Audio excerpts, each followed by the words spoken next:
Hola, buenas tardes a todos.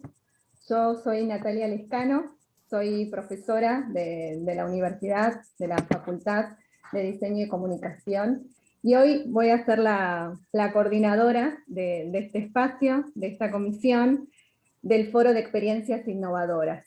¿Sí? Como todos saben, este espacio forma parte de la Semana Internacional del Diseño, que seguramente todos ya estuvieron participando, como lo hacemos todos los años, de todas las actividades que ofrece a lo largo de la semana. Que bueno, les agradezco a todos por haberse sumado, y somos varios, ¿sí? Así que lo importante es que nos podamos organizar y ser respetuosos con el tiempo, de manera que nos podamos escuchar entre todos, y después también podamos ir, después poder hacer algún intercambio respecto a lo que fuimos escuchando de cada uno de los colegas, ¿sí? Entonces, el sistema va a ser, yo los voy a ir nombrando y hacer la presentación. Les pido que mientras no les toque hacer la presentación, que mantengan los micrófonos apagados, ¿sí? La cámara no hay problema, ¿sí? Puede estar prendida, y quien esté realizando la presentación puede también, si tiene algún archivo preparado, algo para mostrar, lo que sí les pedimos que todo eso acompañe su presentación, no que sume, ¿sí? Lo que calculamos respecto al tiempo son 6 minutos, así que tendría que ser algo acotado y sintético. En caso que más o menos, para que los ayude a organizarse, cuando se cumplan los 5 minutos y les quede el último minuto para que puedan ir haciendo el cierre, yo voy a levantar la mano, de manera que lo puedan visualizar ahí en la cámara, ¿sí? Entonces, así ustedes se pueden ahí ordenar y organizar, de manera que yo no les diga, tenés que terminar, y ahí terminan de forma repentina, ¿sí? Que puedan tener ese último minuto para ir cerrando. Que bueno. Si tienen alguna duda, alguna pregunta, si no, ahora mismo arrancamos. Muy bien, bueno. ¿Ya?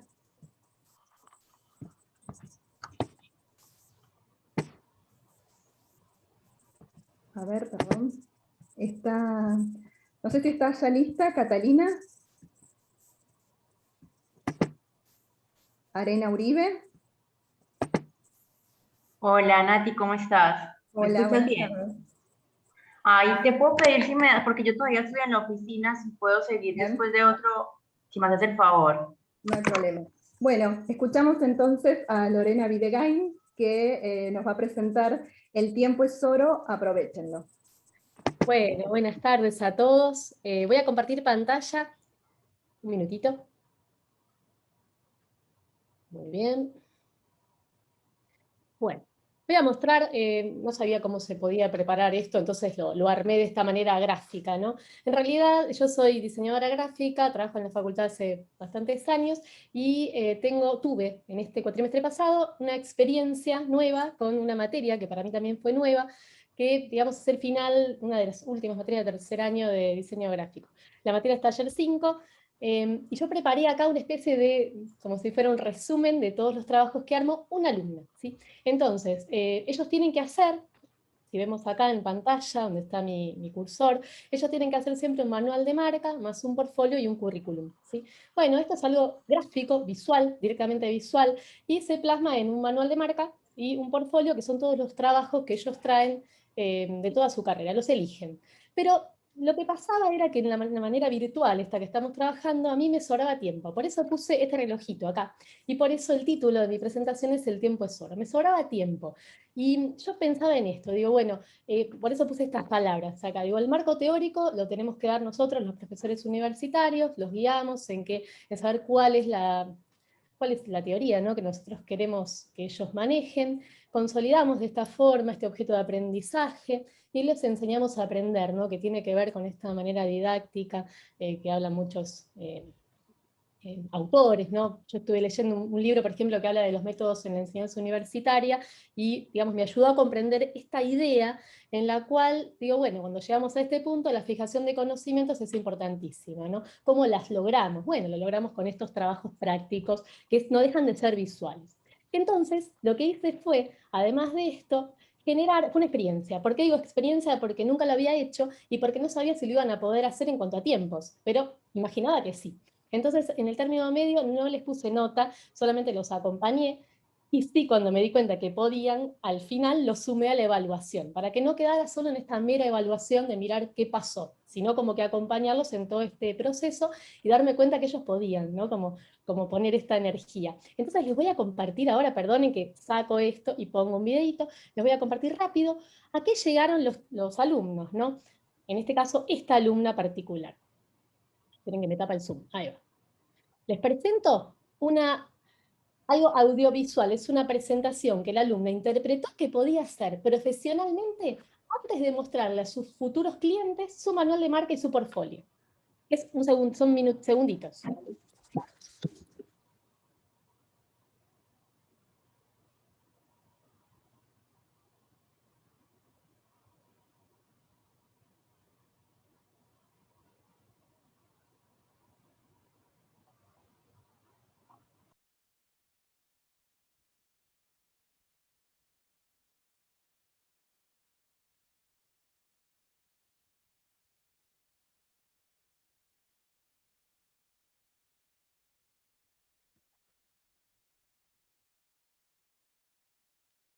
Bueno, perdonen, este es el primero de estos finales, ¿no? Del armado, digamos, audiovisual, cómo ellos le presentarían a sus clientes.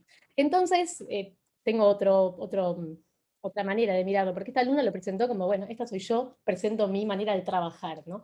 En cambio, otra alumna lo miró por un lado que fuera una presentación sensorial, ¿no? Con los sentidos, interpretó el sentido de las formas, el tacto. Ahora les voy a mostrar, un segundito, comparto de vuelta pantalla. Esta otra alumna lo miró de otro lado y dijo, pará, yo voy a buscar todo mi mood board donde están todas las imágenes, los colores que a mí me gustan, voy a armar mi marca, voy a armar todas las piezas gráficas que están acá en esta imagen donde vemos carpeta, manual, hasta el currículum, vemos todo, y ella dijo, yo lo voy a mostrar de otra forma. ¿De qué manera lo mostró? De la siguiente. No sé si tengo que dejar de compartir, me parece que me va a dejar igual. A ver acá. Muy bien. ¿Se ve? ¿Sí, no?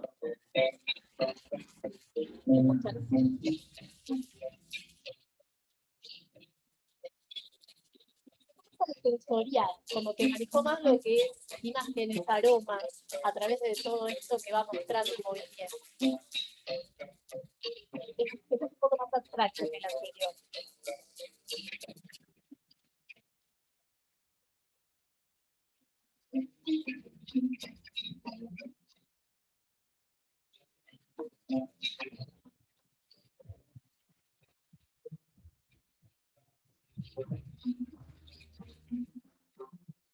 Bueno, y así podría mostrarles varios. Algunos lo interpretaron de otra forma, algunos dijeron directamente voy a mostrar todo lo que tiene que ver con sensaciones y nada más que eso, y mostraban imágenes, ¿no? Pero estos dos yo los destaqué porque, digamos, llegaron hasta incluso lograr mostrar los colores, ¿sí? Que ellos habían elegido dentro de su sistema.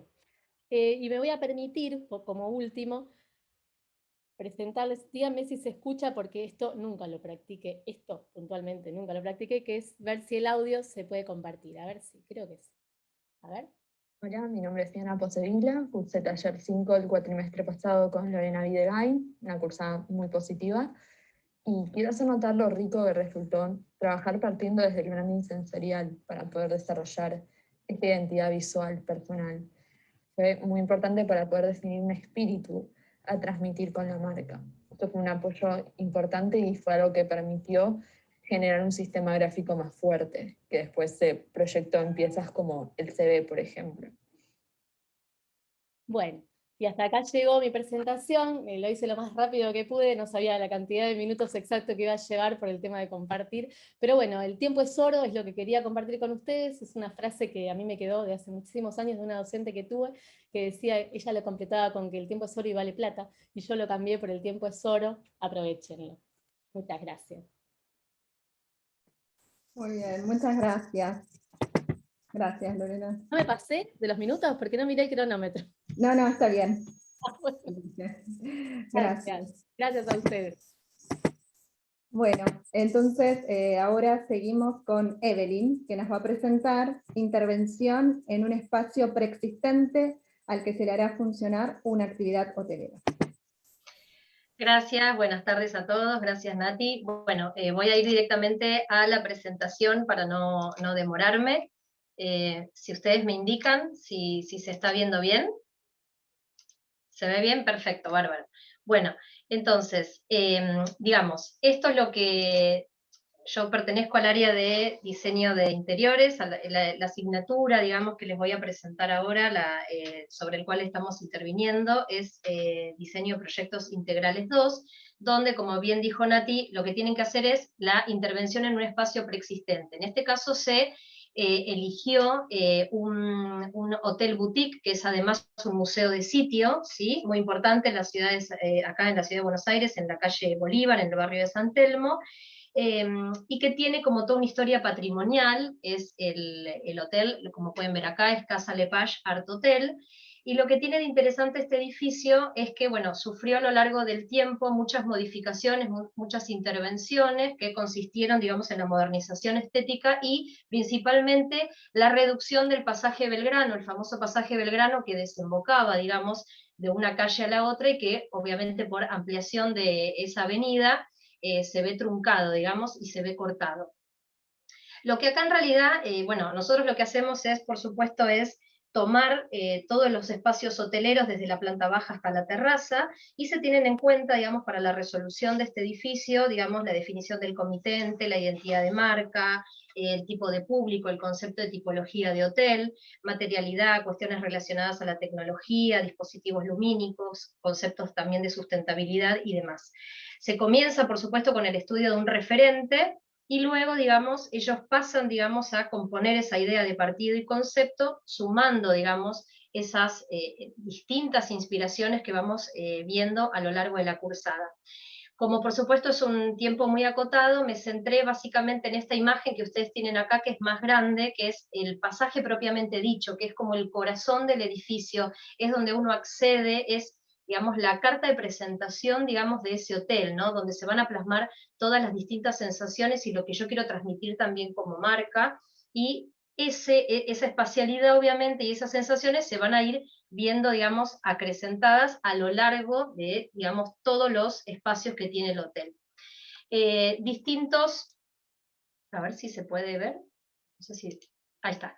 Estas son las distintas, digamos, algunos proyectos que yo decidí mostrarles, básicamente centrándome en ese pasaje, ¿no? En el conector de distintas áreas, porque este conector es el que conecta el lobby, el bar, salón de usos múltiples, y es como el, digamos, el corazón del edificio. Entonces, bueno, acá empezamos a ver distintas propuestas, una más ligada a la sustentabilidad, utilización de materiales de demolición, con una arquitectura más orgánica, pero más geometrizada.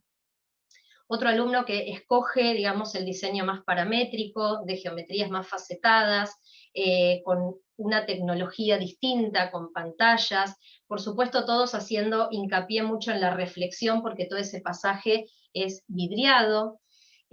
Otro alumno que elige, digamos, la temática del hotel digamos, hacer un hotel temático vinculado con Harry Potter, y todo, digamos, esa magia y ese ilusionismo óptico, digamos, volcado al diseño, ¿no? De crear estas distorsiones, todo, por supuesto, volcado a la arquitectura. Otro concepto más bien orgánico, de semilla, que surge con unas ideas, digamos, con las líneas principales que el edificio le aportaba desde la fachada, el diseño Art Deco que tiene el edificio intervenido por Virasoro, y que en realidad son cintas que me van resolviendo diferentes cuestiones, ¿no? El tema de mobiliario, reducción de altura, porque son espacios muy altos, a nivel peatonal, delimitación de espacios, y podríamos seguir nombrando, pero bueno, este es el último que tengo por la brevedad que tengo en la exposición, algo más ligado, digamos, al tema experimental, sensaciones, bueno.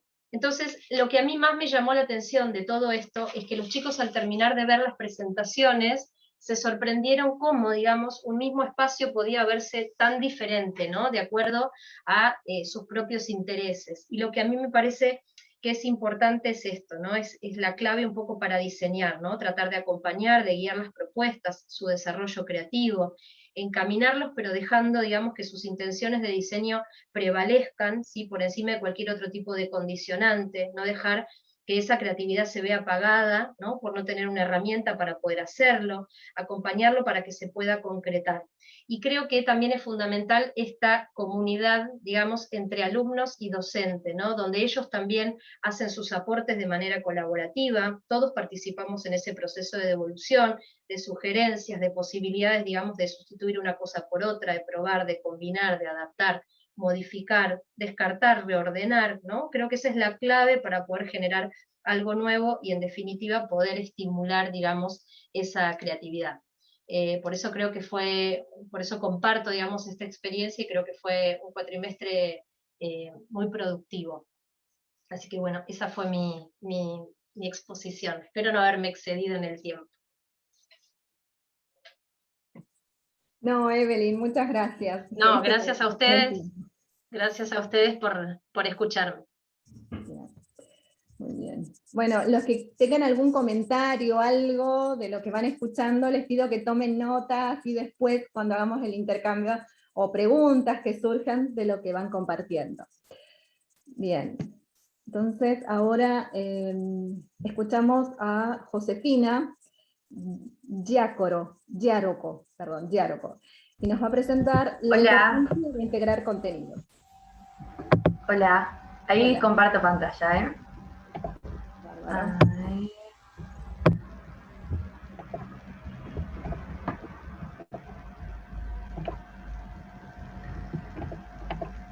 ¿Ahí se ve? Sí, vemos. Bueno, buenísimo. Bueno, les cuento, soy docente de una materia que se llama Taller de Estilo de Imagen 1, que pertenece a la carrera de producción de moda, pero es selectiva para el resto de las carreras de diseño y comunicación, entonces siempre hay muchos chicos de diseño de indumentaria o de otras carreras. Por ejemplo, este trabajo que voy a mostrar ahora es de un equipo de A2, que una de las integrantes es de diseño gráfico. Bueno, este trabajo que me pareció interesante traer a este momento es una actividad de más o menos mitad de cuatrimestre.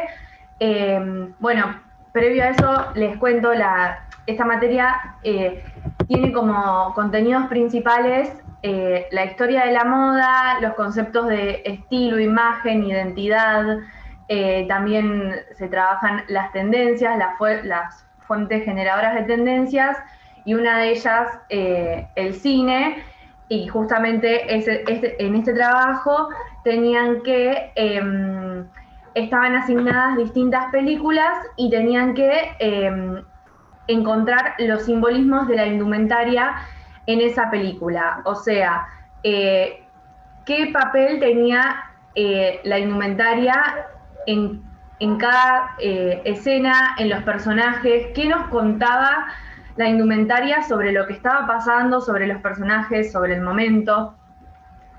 A estas alumnas les tocó la película La chica danesa, no sé si todos la conocen, pero se trata sobre un hecho verídico en la década de 1920, que es sobre la historia de la primer mujer trans, o sea, de la primera persona que se realizó una operación para cambiar de sexo. Y bueno, lo que me resultó muy interesante de este trabajo es que estas dos chicas lograron, a partir del análisis de esta película y del vestuario de la película, integrar todos los contenidos que habían visto hasta ese momento en la cursada. En primer lugar, justamente traer un poco lo que habíamos visto sobre historia de la moda. En el caso de ellas, sería en esta película la década del 20, y a partir de eso lograron realizar una interpretación realmente muy profunda sobre cada personaje, y cada momento. Justamente es una película que es muy profunda y tiene escenas y momentos muy profundos y muy importantes con respecto al simbolismo de la indumentaria. Y bueno, y lograron a partir de eso también traer todo lo que tenía que ver con la identidad de los personajes, que eso es algo que se ve al principio de la cursada, con los conceptos de persona, figura y fondo, y lograron realizar realmente un análisis muy interesante sobre cómo la indumentaria cumplía un rol fundamental para contar la historia de estos personajes, y de toda la transición de este personaje masculino en luego convertirse y transformarse, y toda esa transición hasta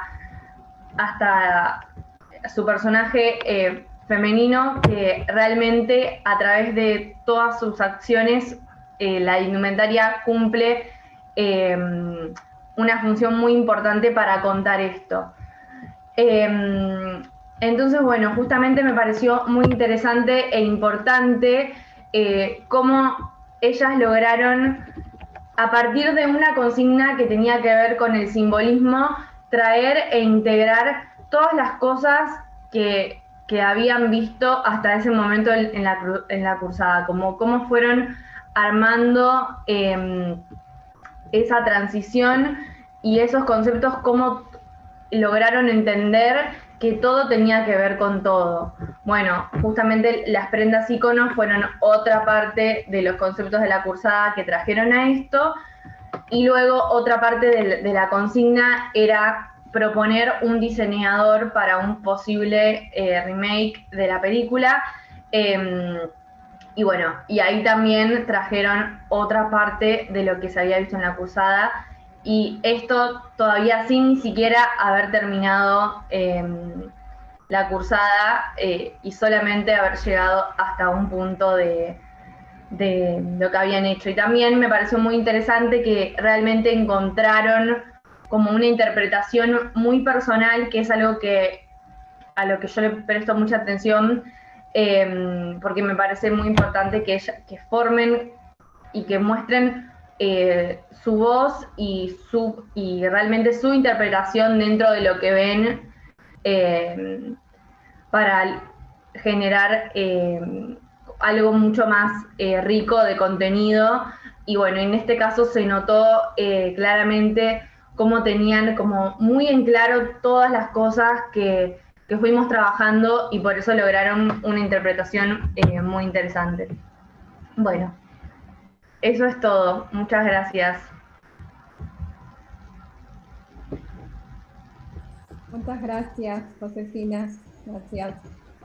Y le agradezco a todos también que van respetando el tiempo. La verdad que vamos genial. Muy interesante también las presentaciones. Bueno, seguimos. Ahora Perdón, Mati. Sí. Llegó Ernesto Bechara. Ernesto, ¿cómo estás? Tanto tiempo. Te habilité micrófono y audio ya, también. Ya están todos habilitados. Digo, porque hay una persona más. Perfecto. Bueno, Ernesto, igual que Catalina, después que terminen los profesores, ahí les doy la palabra, ¿sí? Así puedan presentar. Gracias.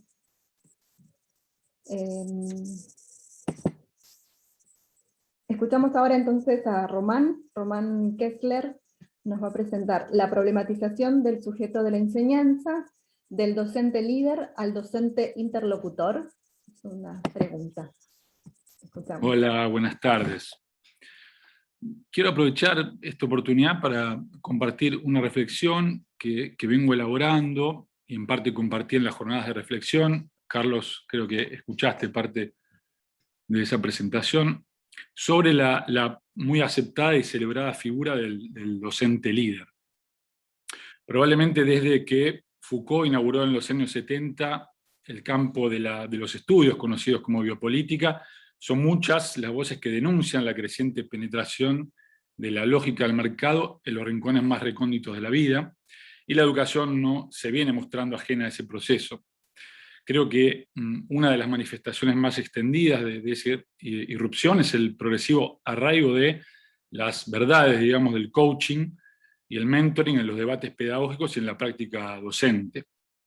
En especial, uno de los aportes de estas tradiciones, del, digamos, pensamiento de las relaciones interpersonales, me refiero específicamente a la noción de liderazgo.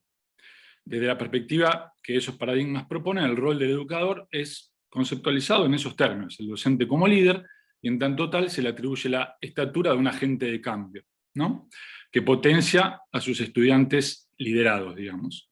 En adelante voy a ensayar una problematización de esa figura con la intención de identificar y valorar sus potencialidades, así como sus límites, explorando alguna alternativa posible. Aplicada a la educación, entonces, la filosofía del liderazgo, de exponentes destacados como James Hunter, en la novela de Tesis La Paradoja, difunde que el fundamento de la posición del docente líder no es ni el talento, ni el carisma, ni el saber, sino más bien el sustrato moral de la acción, ¿no? El educador virtuoso, digamos, paradojalmente, puede influir sobre los educandos, evitando los peligros del autoritarismo, que sería afectar al otro por coacción, o la manipulación, dirigir la conducta del otro para un inconfesable beneficio exclusivamente personal, porque primero fue servidor, digamos. Quien protagoniza un ejercicio de donación, así, reconociendo y colmando las legítimas necesidades de los demás, para desplegar al máximo su potencial o potenciarlos, es decir, en pos del bien común, va a recibir el efecto de reconocimiento que es condición de posibilidad de todo liderazgo, la autoridad, ¿sí? Ahora bien, aunque no parece difícil coincidir en que ese modelo paradojal de liderazgo hace al menos el aporte valioso de destacar la importancia de la dimensión ética del magisterio, de la enseñanza, así como la idea de una relación educador-educando basada en un acto de donación generoso, su carácter polémico crece cuando nos detenemos en algunas de sus implicancias. Me refiero a las consecuencias de los términos asimétricos de la relación docente-estudiante. La posición moralmente elevada que la autoridad otorga al profesor replica el esquema jerárquico de la relación educativa tradicional, maestro-alumno, digamos, y con ello se vuelve permeable alguna de las críticas que históricamente recibió. Si la modernidad, en el entrecruzamiento entre ilustración y liberalismo, atribuyó a la educación el mandato de atenuar las injusticias y las desigualdades sociales, asegurando las mismas oportunidades a todos y a todas, algunas preguntas se vuelven urgentes, ¿no? ¿Cómo llevar adelante una política educativa igualitaria y emancipadora si la praxis pedagógica, de hecho, la pone en entredicho? ¿Es posible igualar y liberar desde un ejercicio pedagógico de la desigualdad y el vínculo tutelar maestro-alumno?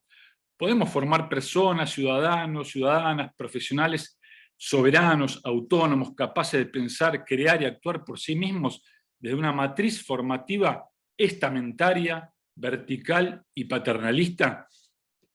Bueno, la figura revulsiva del maestro ignorante, que Jacques Rancière modela en su provocador libro homónimo, creo que puede ayudar a pensar esta complejidad. El modelo vertical del magisterio clásico parte de la igualdad.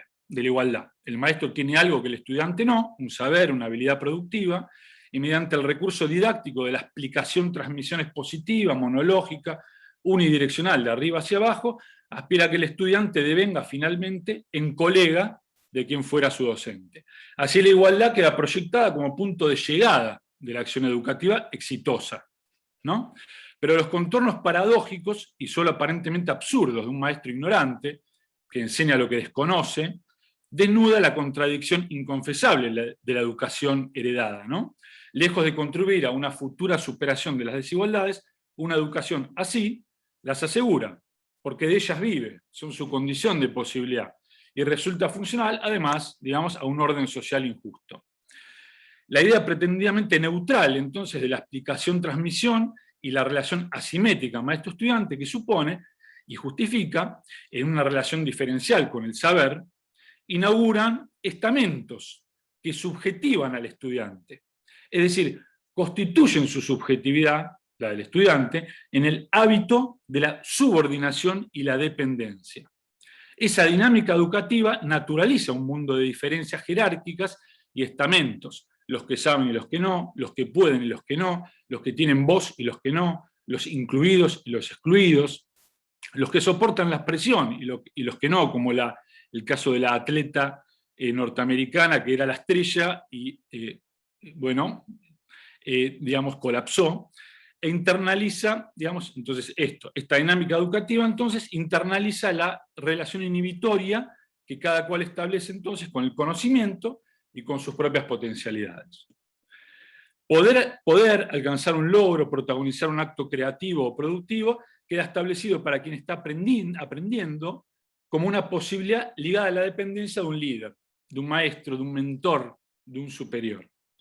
Por el contrario, el antimagisterio de Jacotot, que es el maestro ignorante que Rancière rescata de la historia de la educación, parte de la igualdad de la relación docente-estudiante y encuentra la cifra de un programa pedagógico radical. Parte de la igualdad. Cito a Cerletti en su texto La política del maestro ignorante, la elección de Rancière. Ya voy terminando.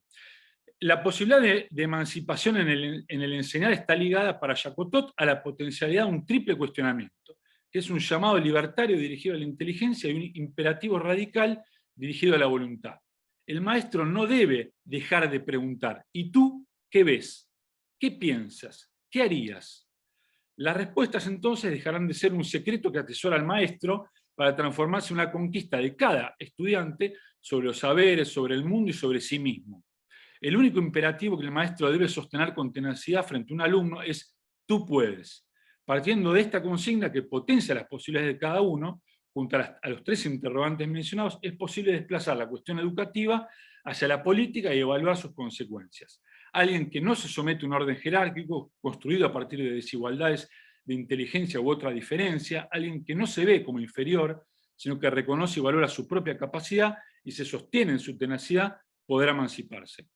Entonces digo, partiendo de la igualdad en la relación educativa, Rancière vislumbra un modelo pedagógico donde el conocimiento, o en términos más amplios, el resultado formativo, es el producto de una interacción horizontal, multidireccional, mancomunada y colaborativa entre educador y educandos, constituyendo sujetos capaces de pensar por sí mismos y seguros de su potencia. Para terminar, entonces, comparto que no creo que se trate de buscar educadores que no tengan nada que enseñar, lectura literal e irónica con la que usualmente se intenta invalidar la filosofía de la educación de Rancière, sino de seguir problematizando la relación entre el sujeto de la enseñanza y el sujeto del aprendizaje, para mejorar cómo educamos, sí, pero también para desnudar otra zona nada inocente, el sentido común pedagógico, que nunca se trata al educar solo y neutralmente del conocimiento. También se trata de una ética, de una política y, en definitiva, de un horizonte utópico, o mejor, de un sujeto ético, de un sujeto político, o en última instancia, de un sujeto posible, que seguramente deberíamos seguir pensando. Bueno, gracias. Nada. Bueno, ahora escuchamos a Alejandra. Alejandra nos va a presentar el lenguaje visual desde la pedagogía de la comprensión. Muy enganchada con la locución de Román, además, creo que pegan bien juntas de algún modo. Bueno, ustedes saben que yo doy alternativamente historia de la fotografía y diseño, imagen y marcas, también de la carrera de fotografía. O sea, doy historia por un lado, un cuatrimestre, y el otro cuatrimestre doy fotografía contemporánea. Entonces les voy a mostrar, mientras charlo, lo que yo pido que realicen durante la cursada de diseño, imagen y marcas, que es fotografía contemporánea, donde les propongo la realización de un fotolibro, mientras yo además hago hincapié en los aspectos teóricos, y les voy mostrando autores de la contemporaneidad del lenguaje visual.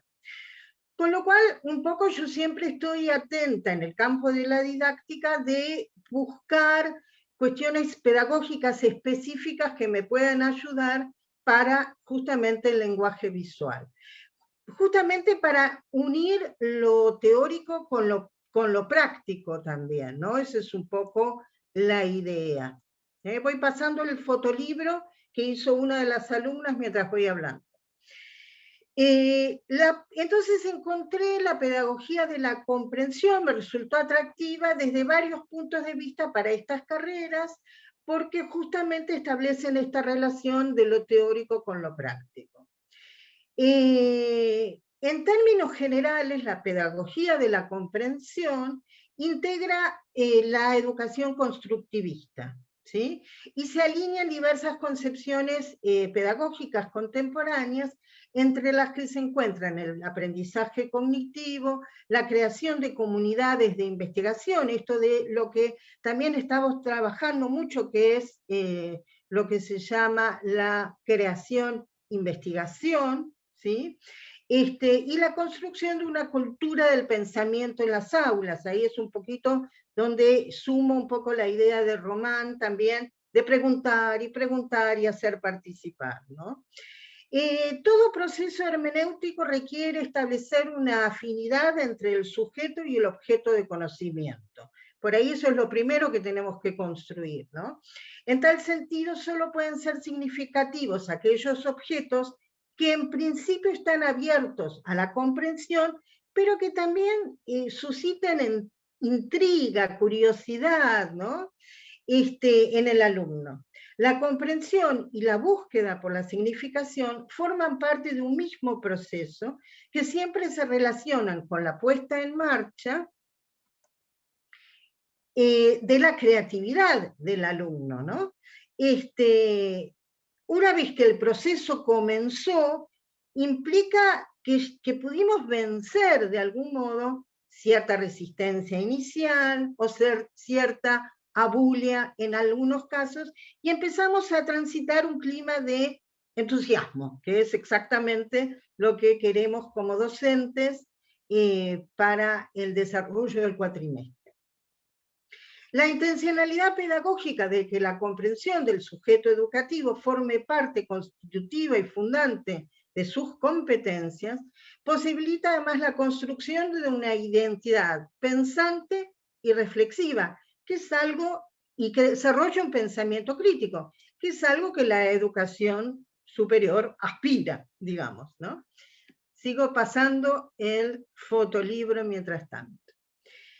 Ideal sería que los estudiantes se encontraran desde el principio con ejemplos de comprensión y que se les posibilite abundantes oportunidades para ejercitar y poner en práctica su propia comprensión. Y esto se logra interpelándolo a cada paso, en cada proceso. En buen romance, convertirse en hinchapelotas y preguntarle, ¿qué te parece? ¿Qué opinas? ¿Vos qué ves? ¿Qué pensás? Y ese tipo de recursos a los que apelamos. La enseñanza para la comprensión incorpora en el alumno una rutina de profundización del aprendizaje. El conocimiento y el acercamiento a una temática es favorecida cuando la interpretación es realizada desde el punto de vista del contexto sociohistórico-cultural que los distintos productores, o sea, los distintos autores fotográficos que uno les va mostrando, han atravesado o atraviesan. Es decir, dar un marco que muestre de dónde parte cada uno para crear, ¿no? Lo mismo sucede para los análisis teóricos, realizar una puesta en común para encontrar juntos la trama, el nudo de la teoría. A pesar de que algunas teorías componen una totalidad, siempre se pueden secuenciar de algún modo.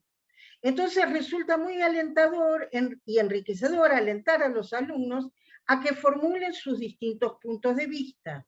En definitiva, la enseñanza para la comprensión supone un trabajo de palimpsesto que involucra capas y dimensiones diferentes. Además, la pedagogía de la comprensión significa entender una pieza en el contexto del todo y concebir el todo como un mosaico de sus piezas. David Perkins observa que el arte de enseñar a comprender evita conocimientos frágiles, de esos que se olvidan rápidamente. Los desempeños de comprensión no solo aparecen hacia el final de la secuencia de aprendizaje, a pesar de que ya se esbozan desde el principio. Y además involucran algo que también es importante, que es la idea de la experiencia. La experiencia siempre está ligada a la percepción, está ligada a la revelación. Kant pensaba, por ejemplo, que la experiencia es el inicio del conocimiento, y en ese sentido buscamos experimentar el aula también, ¿no? La revelación, en tanto descubrimiento intelectual y emocional, conduce a la experiencia que impacta directamente sobre lo inteligible y sobre lo sensible. Lev Vygotsky decía que cuanto más rica sea la experiencia humana, tanto mayor será el material del que dispone esa imaginación. Con lo cual, la relación directa entre aprendizaje significativo y pedagogía de la comprensión se manifiesta a través de la concepción de que se trata de un proceso gradual, extendido, que se logra a partir de un repertorio múltiple, transdisciplinar, complejo, insisto con la idea de palimpsesto. La situación de aprendizaje concluye cuando aparece la capacidad de relacionar, de asociar y de vincular distintos conceptos entre sí. Y les voy pasando más rápido el fotolibro porque yo terminé de hablar y tengo el fotolibro en la mitad. Este es un trabajo muy interesante que desarrolló una alumna durante el cuatrimestre. Vayan pensando siempre en página derecha, página izquierda, ¿no? Véanlo de ese modo. Y que, ahí estamos, ahí termina. Y que, nada, en esta dualidad de mostrar y autores contemporáneos y trabajar al mismo tiempo sobre el fotolibro, se fue creando como un conocimiento realmente muy profundo. Nada más. Muy bien, gracias. ¿Podés dejar? Ahí está. Gracias, Alejandra. No, de nada. Bueno, ahora escuchamos a Marcelo. Marcelo nos va a presentar el estudiante que se anticipó a los tiempos de pandemia. Tenés que prender el micrófono. Ahí estamos. Ahí está. Bueno, un poco la idea de este pensamiento relacionado con lo que todos estamos viviendo y la posibilidad de educación a distancia y de la autoformación, ¿no? Leo un cachito acá porque como es un poco más largo del tiempo que tenemos, entonces para cortar prefiero leer. Desde hace algunos años, los estudiantes más inquietos comenzaron a gerenciar su propia formación a través de los recursos digitales que permiten las redes de comunicación global. Y no solo eso, muchos también se convirtieron en generadores de contenido educativo, sin tener ninguna o escasa formación docente. Los tutoriales gratuitos disponibles en YouTube les permitieron implementar, según sus intereses y necesidades, un sistema de autoformación y aprendizaje que consideran óptimo, puntual, cómodo y muy productivo. Esta autoformación sin, o en el mejor de los casos, un escaso feedback, eso es como el gran inconveniente que tienen, permitió una veloz y fluida adaptación a las actuales clases virtuales, ahora obligatorias, que facilitaron enormemente la conversión durante la pandemia, o sea, ese pasaje de la presencialidad. El estudiante promedio adaptado de antemano a las limitaciones de esta modalidad de aprendizaje, pero ahora sumando la respuesta en vivo del profesor, o sea, ahora sí con feedback, mejora notablemente la experiencia, manteniendo la sensación de libertad que produce formarse desde la comodidad del propio hogar, ¿no? Entonces, aquí aparecen como varios elementos. Yo después tenía un caso testigo, pero bueno, eso por ahí lo podemos dejar para después, para si hay algún tipo de debate. Este tipo de sistemas convirtió a la escuela a producirse en su propia casa, ¿no? Entonces desarrolló un tipo de estudiante que sería como autodidacta. Aclaro que esto es que el autodidacta no es el que se enseña a sí mismo, sino que el que gestiona su propia formación. Son como dos cosas diferentes, pero que tienen sus problemas, ¿no? Por ejemplo, se pueden tardar años en generar contenidos que, dados de la forma arreglada, formal, se podrían producir en meses. Otro inconveniente es que no puede conocer aquello que desconoce. O sea, ¿cómo me enseño algo que no sé que existe? ¿Tá? Eso, digamos, lo cubriría la posibilidad de tener un profesor. Y el rol del profesor de guiar al estudiante o de entender cuáles son sus carencias o sus posibilidades y estimularlos desde ese lugar, no está presente en eso, ¿no? Y todos sabemos que en cada uno de nosotros seguramente hay un profesor que produjo algún clic o algún cambio importante en nuestra formación. Voy a compartir un segundo pantalla, a ver si... aquí. Un segundo. Si se está viendo, bueno, ese es Marshall McLuhan, filósofo canadiense, especialista en medios, que hace muchos años, y hoy es súper actual. ¿Se ven miniatura, Marce? A ver, espera si puedo... ¿Ahí se ve más grande? No. A ver si corto mi pantalla, no sé si se ve ahí. No, es como si lo estuvieras en fila, pero no Sí. Deja de podemos compartir, Marcelo. Deja de compartir y compartir de vuelta desde la imagen. Claro. Ok, a ver, porque compartí el programa, si no comparto el escritorio. A ver, un segundo. Puede ser.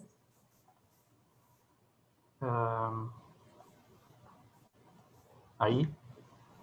Todavía Igualmente, no. bueno, son fotografías, si no se pueden ver del todo bien. Ahora sí. No. Ahí se ve. Ok, perfecto. Bueno, Marshall McLuhan tenía una frase que a mí me impactó mucho en los 80, que la escuché por primera vez, que decía, no hay que construir universidades, hay que construir aeropuertos, ¿no? Entonces, hoy en día, de alguna manera, tenemos esos aeropuertos que nos permiten conectarnos con diferentes lugares del mundo. Por ejemplo, todo lo que son los diferentes youtubers que aparecen ahora, este es Jaime Altozano, que es un español que habla de música, y que una de las cosas que plantea es poder enseñar los clásicos, pero a partir de conectarse con aquella música que escuchan los jóvenes hoy, ¿no? Es muy interesante. Y un sujeto, este señor que está acá, es un keniano, que es el campeón mundial de jabalina, que aprendió con videos de YouTube. O sea, no tenía posibilidades en Kenia de tener un profesor que le enseñe a tirar, un entrenador, solo viendo, entraba a su casa, miraba un video, salía, probaba, tiraba, volvía a entrar a su casa, seguía viendo otro video, y así, y llegó a ser campeón mundial. De hecho, físicamente no tiene el físico clásico de un atleta, sino que es bastante, bastante corpulento. También en YouTube podemos encontrar gente que enseña física cuántica, o sea, cosas ya más complejas. Este es Crespo de Quantum Fracture, que hace que también veamos a gente que estudia ciencias muy duras, pero que tiene un aspecto de alguien que puede ser alguien que se puede encontrar uno en una fiesta, en una disco o lo que sea, ¿no? Eso también rompe con el paradigma clásico del típico profesor, digamos, de este tipo de ciencias, ¿no? Esta es la gata de Schrödinger, que es divulgadora científica, española, también muy interesante. También sobre, ya estoy casi en el tiempo, habla sobre arte. Esta es un personaje muy interesante, vean su aspecto, ¿no? Es una profesora súper calificada en lo que es tecnología, 3D y todo eso, es china. Terminó presa justamente porque ella vio la posibilidad de transmitir por YouTube, porque está prohibido en China, pero bueno, hace muchos trabajos en relación a lo que es 3D. Otro caso en Inglaterra, otra chica que hace lo que llama cosplay y produce este tipo de esquemas de trabajo. Entonces, bueno, ya para cerrar, porque ya me sonó a mí por lo menos el tiempo, nosotros tenemos que aprender a combinar estas dos cosas que se van a ir dando del profesor en el aula y a la vez lo que los alumnos, los estudiantes pueden encontrar en YouTube y en otras plataformas, ¿no? Así que bueno, dejo acá y después en todo caso ampliamos. Dejo de compartir.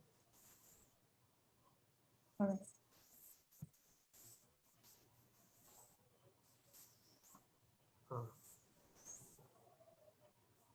¿Podés? Sí, ahí está. Gracias, Marcelo. Muy bien. Bueno, ahora seguimos con Luz. Luz Rodríguez. Hola, a ver si se escucha, a ver si se me escucha. Hola, hola, hola, hola. Ahí estamos, ¿sí? Porque hoy me pasó a la mañana, presenté en el congreso, en el congreso, en el de las experiencias, y nada, no se me quería conectar, pero bueno, ahí estamos. Bueno, yo voy a hablar específicamente sobre cómo los chicos se aproximaron y tuvieron problemas para aproximarse a los emprendedores desde el punto de vista desde la virtualidad, básicamente. Yo doy introducción a la investigación y introducción a la investigación dentro de lo que es online. Esperen que me di cuenta de que no tengo puesta la cámara. Ahí me ven. Los chicos en introducción a la investigación tienen que elegir un emprendedor sobre un recorte temático que ellos quieran tratar a lo largo de la cursada.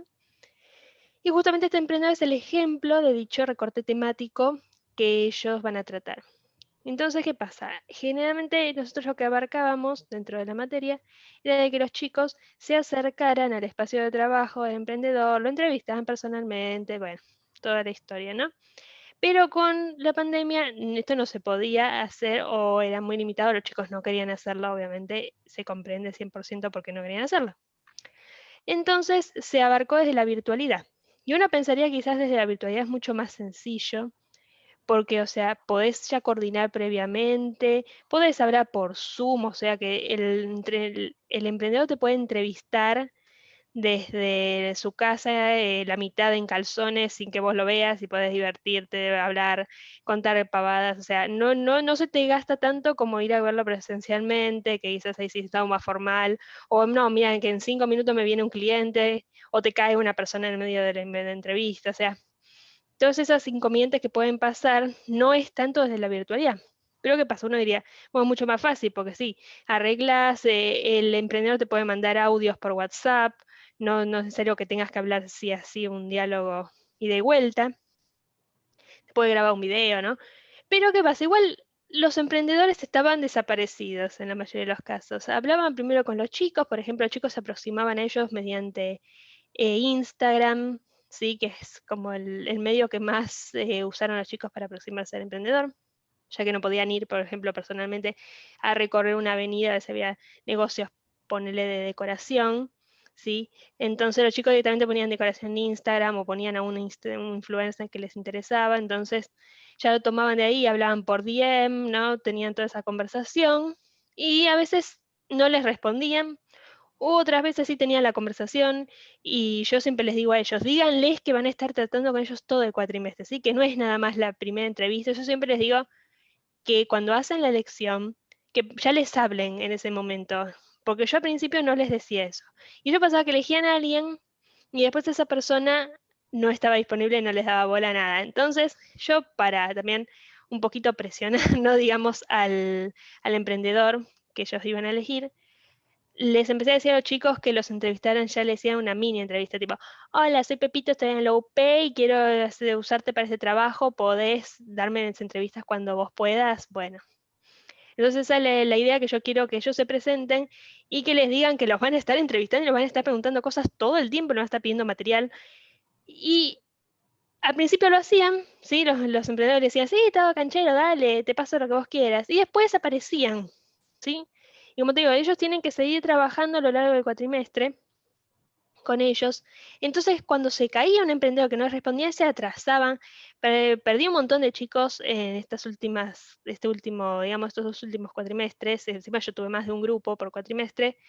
Entonces vi que se perdían un montón de chicos, pues se frustraban porque no les respondían. Pues pasaba esto, no solamente en Argentina, yo digo que tengo de toda Latinoamérica, incluso tengo algunos que son en Europa, que están en Asia. Entonces, todos ellos tenían sus emprendedores locales y igual era una cosa constante, no era nada más que vos podés decir, bueno, son los emprendedores argentinos los que no le dan ni 5 bolos chicos. No, también pasaba que estaban con los colombianos, con los estudiantes de España, pasaba con todos los emprendedores. Y era extraño porque uno dice, bueno, desde la virtualidad podía ser mucho más fácil, no necesitas realmente reservar un espacio en un café, gastar en un café para hablar con el chico. No es necesario. Entonces uno dice, pero ¿cómo es? Pero para los chicos es mucho más fácil aproximarse, pues ya están más acostumbrados a la plataforma, a Instagram, a WhatsApp, para ellos es mucho más sencillo. La mayoría de los emprendedores que ellos elegían también eran personas más o menos de su edad, ¿sí? Justamente es esto de la tendencia creciente de los influencers, que la mayoría eligió influencers. Incluso para cosas que eran más, por ejemplo, de diseño, elegían influencers de diseño en lugar de diseñadores. Entonces, si estas personas están relacionándose con el medio, igual que los chicos, están hablando el mismo lenguaje que los chicos, ¿por qué después había como esa disonancia en que se caía, en que no respondían? O sea, ¿qué pasaba ahí? Entonces me pareció muy interesante.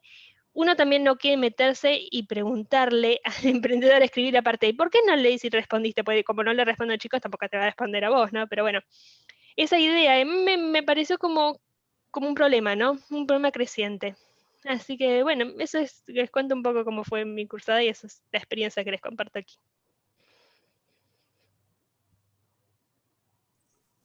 Bueno, muy bien, gracias. Gracias, Luz. Bueno, para los que faltan, lo mismo les aclaro que cuando yo levanto la mano, tienen 1 minuto, si quieren, para poder ir cerrando su presentación. Así que desde ahí para que se organicen. Bueno, seguimos. Jorgelina, vamos a escuchar tu presentación. Jorgelina Vicente, tu presentación. Diseño de un sitio web para comunicar cambios en la sociedad, difundiendo nuevos paradigmas. Hola, ¿qué tal? Mucho gusto. Nati, gracias. Les comparto un cachito, se escucha bien, ¿no? ¿Sí? Les comparto un poquito algunas cuestiones. Les cuento de qué se trata la materia. A ver si ahí se ve. Voy a apagar mi cámara porque hoy tenía muchos problemas con internet. Y para hablar un poco más tranquila también.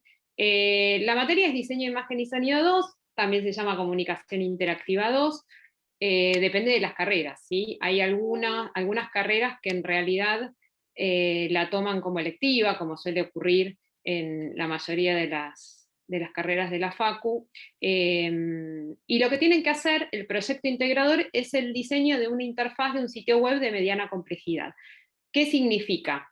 Que no tienen que programarlo, ¿sí? No solamente hacen el diseño de la interfaz, y que es de mediana complejidad, es que se adapta a los distintos dispositivos, ¿sí? Cada vez hay más dispositivos, hay más variación de pantalla, y bueno, como cada vez hay más, nos acotamos solamente a 3, que es al desktop, al escritorio, al diseño de escritorio, al diseño del celular, y al diseño de una tablet o de un iPad. ¿A quién está orientado este proyecto integrador? ¿Sí? ¿Quién será el futuro cliente?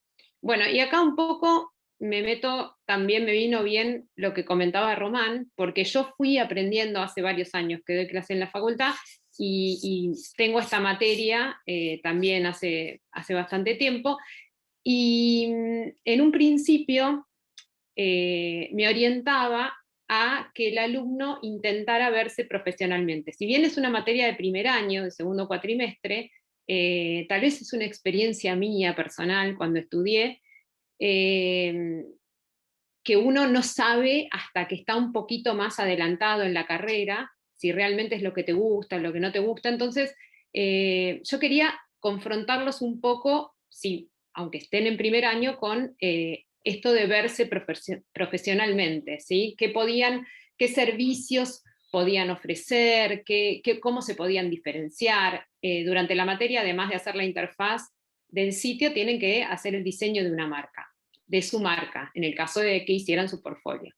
Y después me empezaron a enseñar que tenía que abrir un poquito más mi cabeza y no bajar tan verticalmente por ahí un objetivo claro, sino, o un futuro cliente muy específico, sino abrir un poco más el panorama. Y lo fui abriendo con esta generación, con esta generación de millennials, porque los vi que están cada vez más comprometidos socialmente, ¿no? Los vi muy metidos en el tema de los derechos humanos, del bullying, de los movimientos sociales, de lo que es el ambientalismo, bueno, también la protección de los animales, y bueno, empezaron a agregar temas, hasta que al final dijimos, bueno, listo, pueden elaborar una propuesta. cada uno puede traer una propuesta, que estamos abiertos a la idea que tengan específicamente para sentirse bien elaborando ese proyecto. Bueno, en este caso, en el cuatrimestre pasado, yo elegí dos trabajos. Uno, bueno, ahora los voy a nombrar a los alumnos porque me interesa que sepan sus nombres. Y la premisa era la relación entre el diseño, ¿sí? Cómo impacta o cómo puede usar como herramienta el diseño en este caso de una interfaz, para comunicar, para difundir y para visibilizar pensamientos relacionados con, en este caso de estos dos ejemplos que les voy a mostrar, nuevos colectivos, nuevos pensamientos, ¿sí? Estos cambios tan increíbles y radicales que están pasando y que somos, que por suerte estamos compartiendo entre todos, ¿no? que somos parte. Entonces, por un lado, es un sitio dedicado a las mujeres, y en él van a ver que, bueno, desarrollan el manifiesto feminista a nivel de divulgación y de educación, y por el otro, una agenda cultural específicamente para el público LGTBIQ+, pero en realidad es abierto a todos. Ahora les voy a mostrar un poquito, ¿sí? Me pareció muy interesante la propuesta de ambos alumnos. Entonces, la reflexión es esa, el aporte a través del diseño de un sitio al que acceden diferentes tipos de usuarios, no es específico para, si bien está dedicado, ahora vamos a ver que ellos hicieron un análisis de los usuarios posibles, pero más que nada es convocar a la reflexión sobre temas como la desigualdad, la violencia simbólica por motivos de género, la utilización de los estereotipos, la autoestima, los derechos adquiridos y los que faltan conquistar, el marco legal, ¿sí? Frente a determinadas situaciones, los referentes femeninos y disidencias, la visibilidad de minorías y el abuso naturalizado en muchas ocasiones y sobre todo la discriminación. Bueno, esto lo voy a pasar medio rápido porque ya se me acaba el tiempo. Este es el proyecto Mujeres, la alumna se llama Giniva Victoria Castillo, el usuario, el objetivo, las expectativas que tenía, ella es venezolana, entonces está centrado en Venezuela, pero perfectamente puede extrapolarse a cualquier otro país. Este es el mapa de sitio con los contenidos, cómo organizó los contenidos dentro de las diferentes secciones, y este sería la interfaz, ¿sí? Armaron un prototipo, el prototipo yo no se los voy a mostrar ahora, porque además con internet podíamos, el prototipo se le llama a el sitio funcionando, mediante el que se puede navegar perfectamente sin haber llegado a programarlo, ¿sí? Sería como una instancia anterior a la programación, para que se testee, para que se vea, y bueno, luego sí, se pasaría al tema de la programación. Esta sería la versión desktop, y esto sería la versión del celular, con sus secciones. Paleta cromática, tuvieron que decir paleta cromática, familia tipográfica, contenidos. Y el último proyecto es el de Jerónimo Carranza, que se llama Buenos Aires Queer, y bueno, acá hizo un análisis de los usuarios posibles, mapa de sitio, por supuesto que no tuvieron que hacer todas estas secciones, porque bueno, en un cuatrimestre y como proyecto integrador iba a ser imposible, pero seleccionaron lo más relevante para diseñar. Esta es la marca que pensó Jerónimo, con su paleta cromática. Él buscó, por supuesto, los colores de la bandera, ¿sí? Y bueno, hizo un análisis de la tipografía, etc. Me quiero apurar, no quiero demorarme mucho más. La pantalla de Jerónimo con la agenda cultural, diagramó un calendario, ¿sí? También incluyó el tema de consultar y denunciar ante una situación de violencia de género, y estas serían las pantallas para el celular, ¿sí? Donde ellos tienen que hacer un análisis de los contenidos, porque evidentemente no pueden existir los mismos contenidos en el desktop que en el celular, ¿sí? No puedo trasladar exactamente la misma información y maquetarla de la misma forma. Entonces, esa es la complejidad más grande que se les presenta por ahí en este desarrollo. Bueno, y ese es mi... Ahí dejé compartir. Muy bien, gracias Jorgelina. Buenísimo, gracias. No, escuchamos ahora a Catalina Arenas Uribe, el tema El estigma del alumno. Hola Nati, ¿me escuchan? Sí, no te vemos, te escuchamos. Perdón, no tengo cámara porque estoy en la oficina, entonces no la puedo activar, pero bueno. Bueno, yo escribí hace poco, bueno, el de la cuarentena, mejor dicho, a mí siempre me gustó mucho leer la prensa, y me vine encontrando con muchos artículos que justo hoy leí uno también en la prensa, porque leo muchas, las buenas, las malas, porque me interesa de todo. Y justo hoy creo que leí una en Infobae que también hablaban que era sobre la estigmatización del alumno y que se encontraban muchos alumnos que ahora, por medio del Zoom y todo, como que los profesores los segregaban. Y a mí me pasó acá en Argentina, que cuando yo llegué acá, me pasó con un profesor que me preguntó un día, porque yo soy de apellido Uribe, soy de Medellín, Colombia, me preguntó que si yo tenía que ver algo con el presidente. Yo le dije, no, yo no, mi abuelo es primo, pero yo no. Y a partir de ahí como que el profesor, el docente tomó una relación conmigo totalmente, una cuestión política, cuando yo no tenía nada que ver, porque él decía que no le gustaba tener alumnos de derecha, cuando yo nunca, o sea, yo lo hice inocentemente, y pues si me preguntó le dije la verdad. Entonces, y como que vine viendo muchos artículos de esto, no solamente acá, sino en otros países, en mi país también, y me parece interesante porque cuando yo hice la capacitación docente me interesó mucho los textos de Kaplan, y me acordé mucho de un texto que ella hablaba de la educación de lo posible, en donde hablaba de esto. Entonces escribí un texto que se los comparto, en el que dice: los docentes tienen una serie de construcciones que son singulares, pero también comunes, y la inteligencia es un atributo particularmente valorado por los docentes, ya que el sistema que conforma las diferentes visiones del mundo educativo, del que hace parte el universo ficcional en el que representa la educación, ubica la inteligencia en el ámbito de lo posible, en donde si se es inteligente, se puede disponer de toda herramienta que se considere necesaria para sobrevivir al paso de los aprendizajes.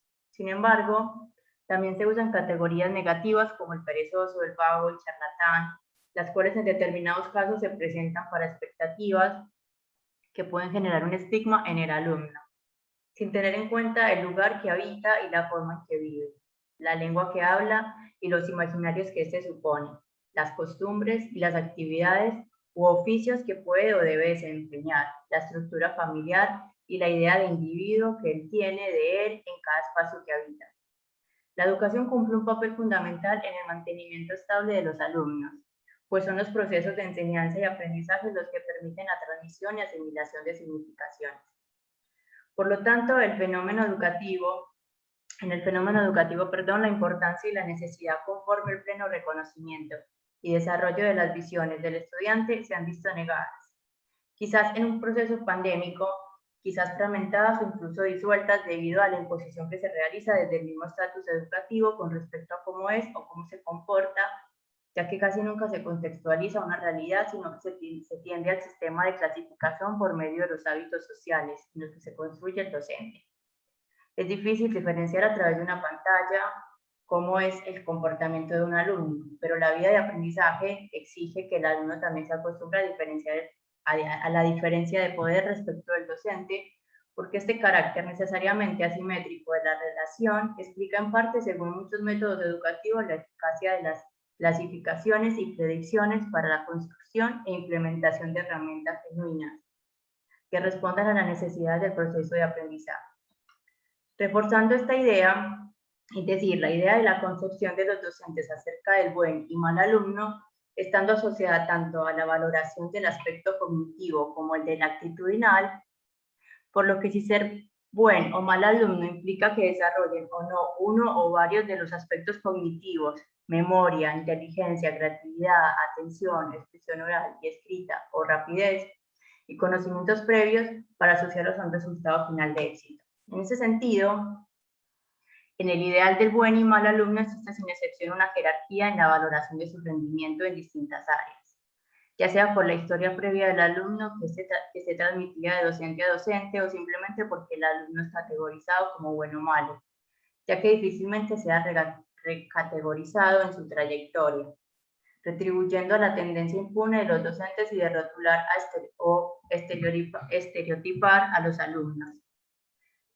Las clasificaciones y expectativas que genera el docente respecto a sus alumnos considero que solo son eficaces y positivas en la medida en que permanecen ocultas, es decir, que tengan un efecto transformador basado en los esquemas de percepción y valoración respecto a cómo transforman lo aprendido y lo que aprenden para ellos, ya que los docentes pueden esperar lo mejor de cada alumno, pero siendo conscientes de que cada uno es diferente y tiene sus propios tiempos para aprender, y que las acciones e interacciones cotidianas en el aula pueden no manifestarse o comunicarse con la misma claridad que por sentido común se considera el docente debería ser, como una pantalla. Esto se tiene en cuenta cuando las bajas expectativas para ciertos alumnos pueden obstaculizar en parte el aprendizaje y reflexión de todos. Sin embargo, en un momento de aprendizaje como ha sido el contacto por una pantalla y el contacto con un aula de salón es igualmente permeable para el conocimiento y para el cuestionamiento del aprendizaje, sin intimar y sin tener falsas predisposiciones de cómo o X es el alumno. Hay que tener en cuenta, sobre todo en espacios en donde la categorización no es tan feedback de que también hay un entorno que hacia alumno lo está reduciendo o lo está acompañando en el proceso de aprendizaje. Listo. Muy bien, gracias Catalina. A vos. Bien. Ernesto se desconectó, ¿no? Quedaba él para hacer su... Ernesto se desconectó hace un tiempo, no sé qué habrá pasado. No sé, Ayelen, si vos te puedes comunicar con él. Decía que no tenía internet, wifi, estaba con datos, con un celular. Ahí hay un mensaje que escribió. No lo vi. No. Mil disculpas, aquí estoy escuchando y viendo las presentaciones de todos los colegas. Estoy con inconvenientes para salir desde una PC y me conecté mediante los datos de mi celular. Bueno, se debe haber caído. Sí. Bueno, o si querés exponer vos, Nati, después vamos al cierre. Sí. Como vos quieras. Un poco, les iba tomando nota de lo que estuvieron presentando y pensaba, yo lo que fue mi presentación, la llamé Estrategias Innovadoras en el Nuevo Escenario. Para quienes no me conocen, yo soy profesora en la materia Introducción a la Tecnología Educativa, que es parte del programa que ofrece la facultad para todos los docentes, y está compuesto por recorrido de 4 materias, que es un programa de capacitación e innovación docente, y la verdad que a partir de esto, de lo que yo iba escuchando, ¿no? Con estos nuevos escenarios, que es en lo que yo llamo, también escuchaba cómo todo esto de lo que fueron pensando y lo que fueron proponiendo ustedes para sus clases, ¿no? Entonces, puntualmente se ha puesto sobre la mesa el hablar, el charlar, no por primera vez, porque ya hay un recorrido realizado en el campo educativo respecto a la tecnología educativa, pero con todo este escenario de la situación de pandemia, bueno, lo fueron diciendo ustedes, el estar, ¿no? Si no recuerdo mal, la expresión de Marcelo era la escuela, ¿no? Vino a la enseñanza vino a la pantalla, ¿no? El de estar en la situación de... Entonces, esto también nos hacía pensar necesariamente nuevas estrategias, ¿no? Era totalmente impensado, imposible, y no se podía sostener el de trasladar la clase presencial y hacer lo mismo, no podíamos, por más que muchos quisieran, ¿no? No se podía, los tiempos los llevaba entonces de manera diferente, tanto para el docente como también para quienes estaban como trabajando frente a los estudiantes. Y bueno, desde ahí, esto de pensar, ¿no? La tecnología se nos presentaba de otra forma, y de ninguna manera la podíamos considerar como algo, un obstaculizador para que se generara nuestra enseñanza, sino desde ahí, desde el lugar de poder potenciar lo que tenía que ver con nuestras estrategias de enseñanza, ¿no? Y esto nos lleva a enriquecer los aprendizajes de quienes están aprendiendo, de quienes son nuestros alumnos.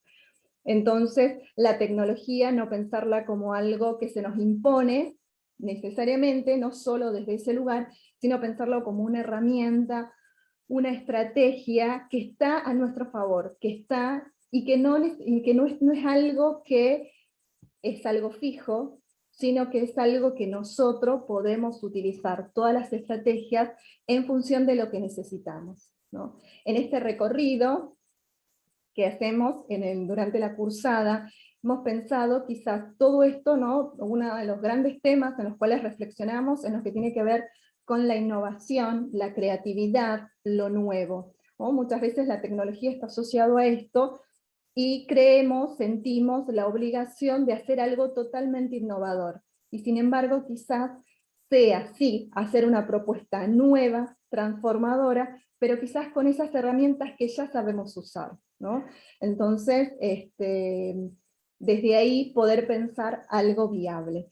Y la verdad que este intercambio, sobre todo, hago el corte en lo sucedido en este cuatrimestre.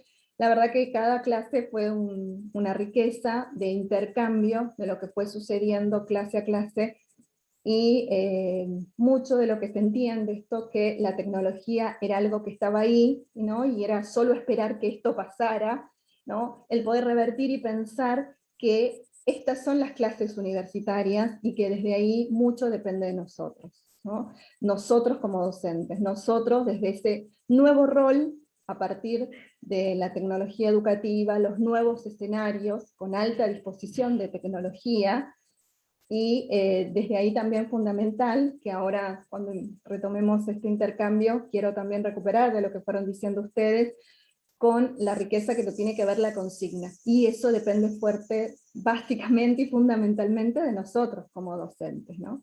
Que bueno, esto era de una forma abreviada lo que traje para compartir con ustedes. Empezamos ahora con el debate de final de la comisión. Si alguno, ahora les pido que prendan los micrófonos, y si alguno quiere comentar, compartir algo de lo que fue escuchando, algún intercambio, o quizás alguna pregunta, comentario que haya quedado de las presentaciones de las que fueron haciendo. Evelyn.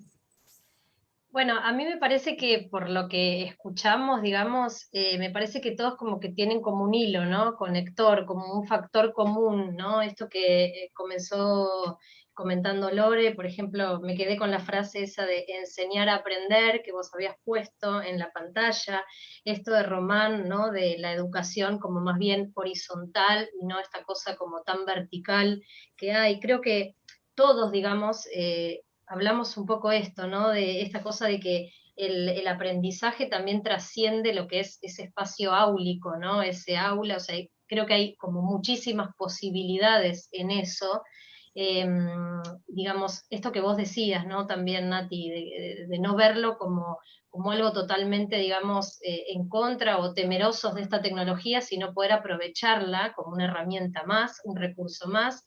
Y esto también un poco lo que yo decía al final, ¿no? O sea, es utilizar, digamos, el diseño de ese espacio que yo les mostré, digamos, es una excusa, pero un poco también para que, digamos, entre todos podamos generar como esa creación de, digamos, de aprendizaje, ¿no? Que todos opinen, esto que decía un poco Román, ¿no? De generar la pregunta para que, digamos, se despierte en el alumno, digamos, esa respuesta, y no ser uno el que tenga que, digamos, darle, digamos, todas las cosas masticadas. O sea, nosotros creo que aprendemos con ellos constantemente, más, digamos, ellos que tienen tanta cercanía con todas estas cuestiones más tecnológicas. En mi caso, por ejemplo, siempre fue esta cosa de, bueno, ayudarse unos a otros, de poder opinar, de decir, bueno, a ver, yo no te hago la devolución, que te la haga otro compañero, ¿qué opina? Esto de poder empezar a combinar y probar. Me parece que de eso se trata, ¿no? De que sean ellos como los protagonistas, ¿no? De esto. Guiados, ¿no? Por supuesto, tratar como de encaminarlos, pero tratar de dejar que caminen solos, ¿no? Lore, ¿querías decir algo? Sí, bueno, cuando yo empecé a hablar, hablaba del tiempo es oro, ¿no? Este tiempo que yo digo, en un momento me faltaba, pero al final, una de ustedes habló de esto, de que faltaba el tiempo, y Nati decía esto de ordenarnos, ¿no? ¿Cómo hacemos para ordenarnos en esta situación que fue de repente? Y que creo que en el año y medio que ya llevamos en esta situación, por eso yo dije, me va a sobrar tiempo, no es que no me considero ni ahí algo... nada diferente al resto, pero me sobraba tiempo, porque era lo que yo había planificado y sentía que sobraba. Por eso experimenté en eso, que al final surgió como algo bueno. Y los escuchaba a todos ustedes también, tomé nota, me súper interesaron las experiencias de cada uno, y tomé algunas palabras, ¿no? Evelyn, decías esto de lo colaborativo, ¿no? Que genera esta virtualidad. Román hacía estas preguntas, ¿no? Que decía, vos qué ves, vos qué podés, decía, vos podés hacer algo, y, digamos, esta situación de interpelar que contaba Alejandra, Marcelo contaba esto de que a través de lo virtual se enseñan muchas cosas, pero faltan algunas situaciones, y yo ahí me reía porque digo, bueno, yo aprendí a cocinar en este tiempo a través de YouTube, ¿no? Pero bueno, me faltan algunas cuestiones de alguna guía, esto faltó, pero bueno, aprendí a cocinar, en casa comen bien. Y después, bueno, Luz también con esto que contaba de la manera virtual de interpelar, ¿no? A, de repente, nuevos clientes, bueno, y todas estas experiencias ricas, virtuales que cada uno fue mencionando, creo que todos podemos llegar a la conclusión, esto es mi mirada, ¿no? Por supuesto, de que fue rico esta nueva experiencia que nos tocó, no la elegimos, nos tocó, y que creo que se puede sacar lo bueno, ¿no? De estas, como decían, esto de las crisis hay que sacar una oportunidad, y creo que esta fue la oportunidad de demostrar que podemos hacer cosas distintas a nuestro escenario, ¿no? Como docentes. Bueno, gracias a todos. No, gracias, Lori. Yo aprovecho y ahora si alguien quiere seguir, retomo también esto de lo que estuviste diciendo, Evelyn, ¿no? La necesidad de poder ubicar el protagonismo del alumno en el desarrollo de la clase, en lo que va llevando adelante, lo que va realizando, ¿no? En la realización de...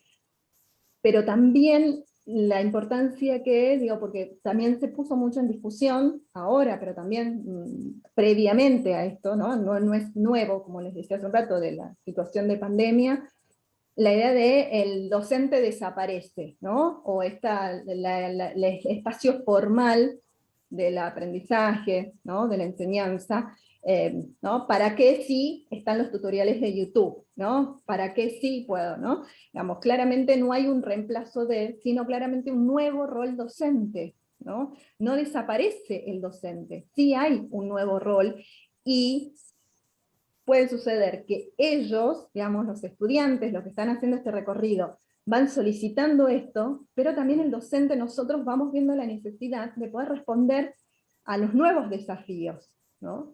La motivación siempre fue un desafío, motivar. Alejandra decía la expresión, lo que todos queremos, el entusiasmo, ¿no? Dijo en un espacio, no, todos buscamos esto, pero no solo el entusiasmo por la actividad en sí misma, sino por el aprendizaje que genera, ¿no? Ese aprendizaje que queda. Bueno, Loren, si me permitís, le doy la palabra a Román, así participa y después. Gracias, Natalia. Sí, yo me quedé pensando especialmente en la intervención de Marcelo. Me vuelvo a hacer algunas preguntas en relación a mi intervención, a la reflexión que fui preparando durante un tiempo. Creo que es una insistencia permanente en el contexto actual, el factor tecnológico y el acceso a la información, ¿no? Tan particular que hay en el presente. En ese sentido, incluso interpelando un poco lo que propuse hace un rato, creo que vale para preguntarnos de nuevo cuál es el plus de la clase, ¿no? Si la información es tan accesible, si la tecnología de alguna manera vuelve efectivamente muy cercana a la posibilidad de acceder al conocimiento, a la información, ¿cuál es el plus de la clase? ¿Cuál es digamos, el factor de la intervención docente, del sujeto de la enseñanza? Yo creo que en ese sentido se vuelve especialmente urgente que nos hagamos cargo de eso y que insistamos una y otra vez sobre esa pregunta, digamos. ¿Qué sentido tiene mi acción? ¿Cuál es el plus de que yo intervenga o de que no lo haga? Y en ese sentido yo, aún siendo que problematizo ese rol y esa acción como se vio, creo que si ese acontecimiento de comunicación e interacción que es la clase, que es la relación educador-educando, si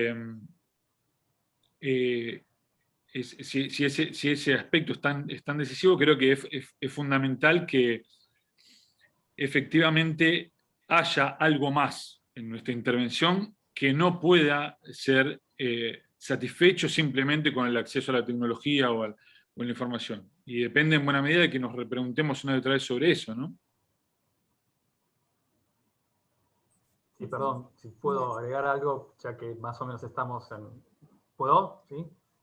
Sí, después la escuchamos a Alejandra también, si no se pierde. Okay. Si querés, sobre bueno, no, que sí, obviamente que es súper importante. Lo que sí surge es una democratización de la enseñanza. ¿Por qué? Porque la posibilidad de tener una clase con Herzog, por ejemplo, de 2 horas, o ver una clase de Harvard en directo o grabada al momento que yo quiero, pararlo, qué sé yo, cambia mucho el sistema. Y creo que me parece que nosotros tenemos que estar preparados para recibir a esos alumnos que hoy que tienen 14, 15 años y están recibiendo o inclusive están ya trabajando en juegos, en cosas de sus intereses, con chicos de otros países, hablando en inglés con gente de esto que hablaba de los aeropuertos. Entonces, obviamente que la función docente es más compleja, es mucho más compleja porque hay que saber detectar, justamente porque también hay falsos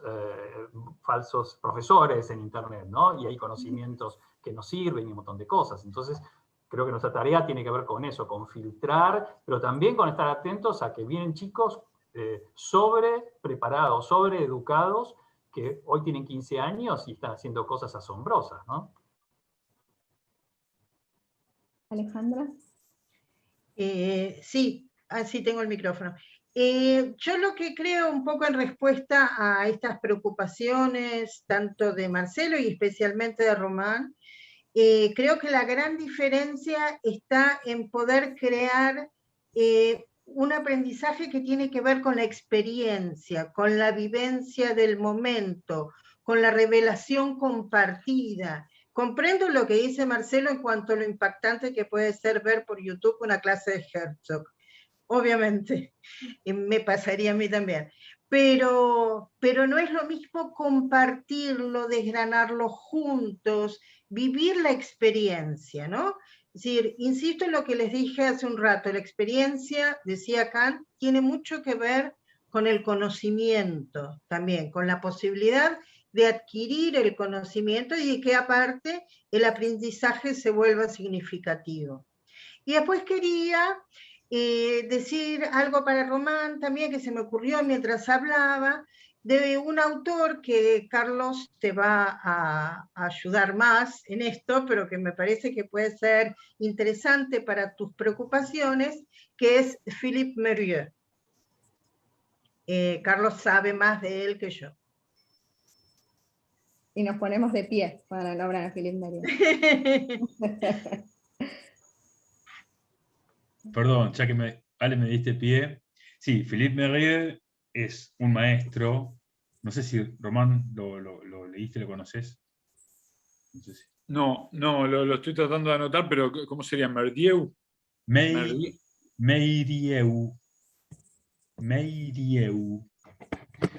Y estuvo, en el 2019 estuvo en Argentina, ¿no? Creo que fue 2019, 2018. 2018. 18, sí. Antes de la pandemia. Esta presentación es muy interesante, está en YouTube, está escrita en PDF.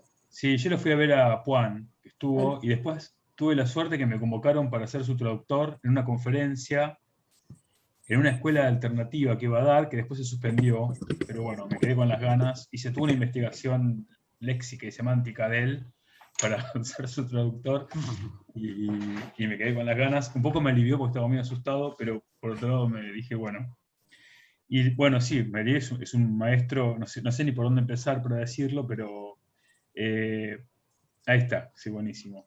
Yo quería, ya que estábamos, primero felicitarlos por el impacto que tuvieron sus exposiciones realmente profundas, preparadas, con un gran compromiso. La verdad que gracias.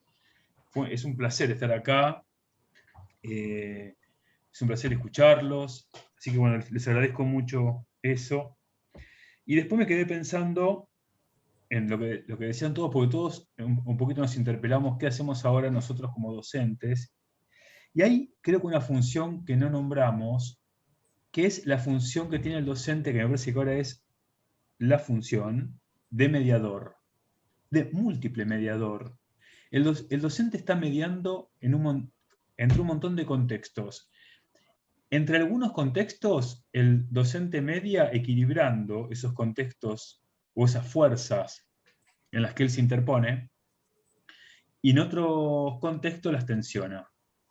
Y a mí me parece que yo creo que la función que tiene el aula, Román, es mantener la tensión entre esas fuerzas que quieran neutralizar, ¿sí? Que quieren neutralizarse entre sí. El docente tiene que mantener esa tensión.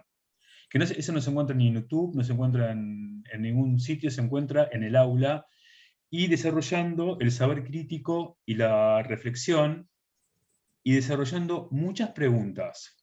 Digamos, me parece que las preguntas tensionan a las fuerzas entre las cuales el docente el docente media, nosotros mediamos.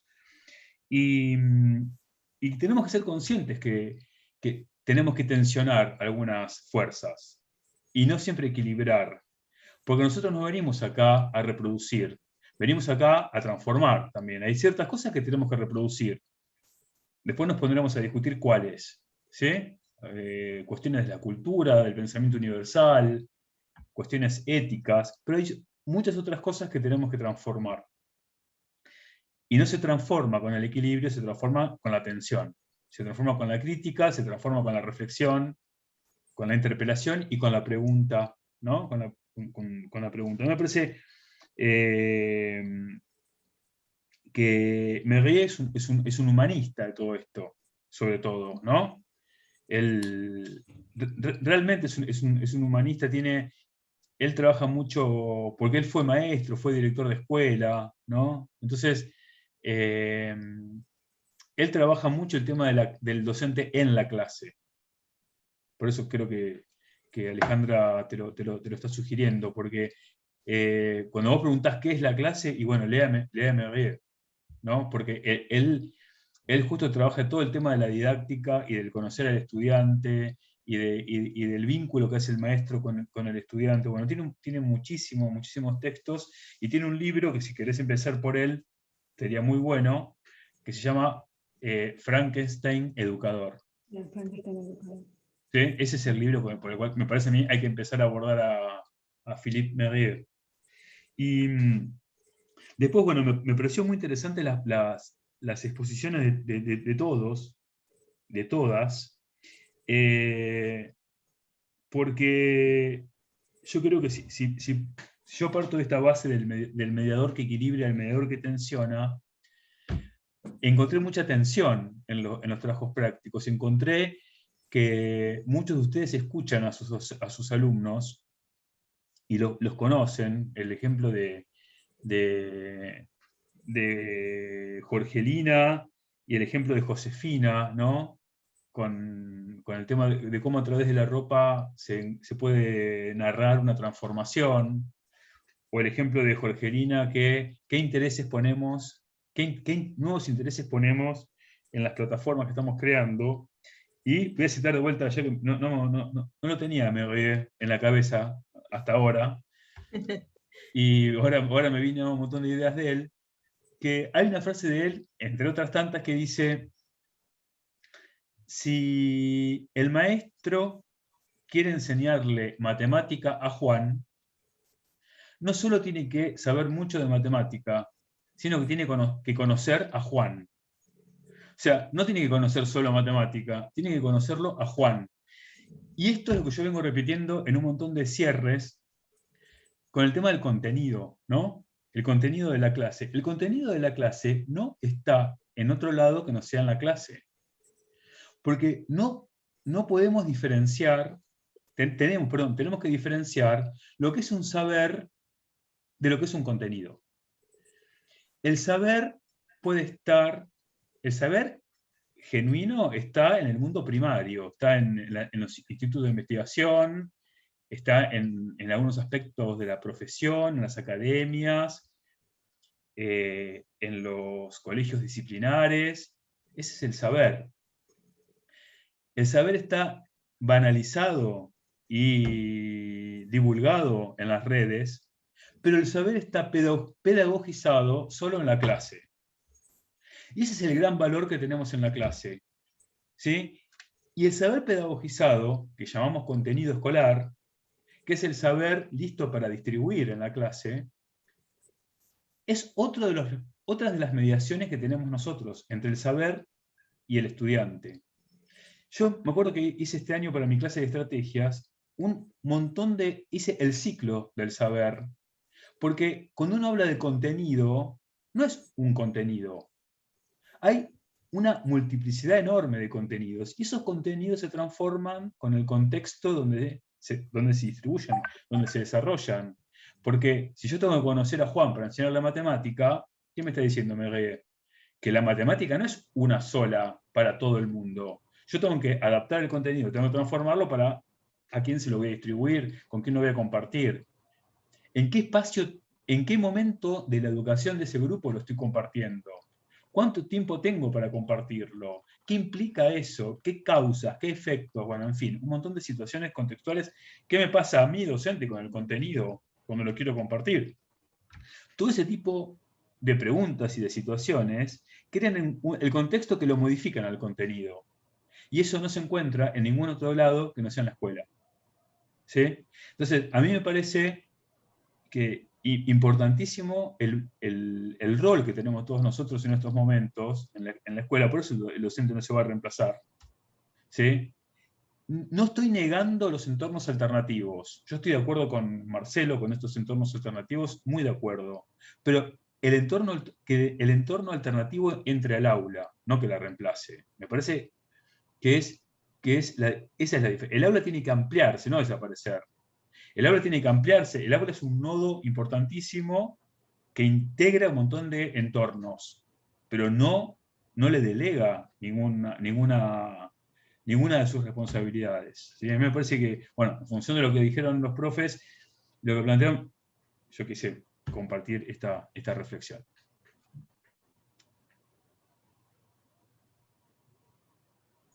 Bueno,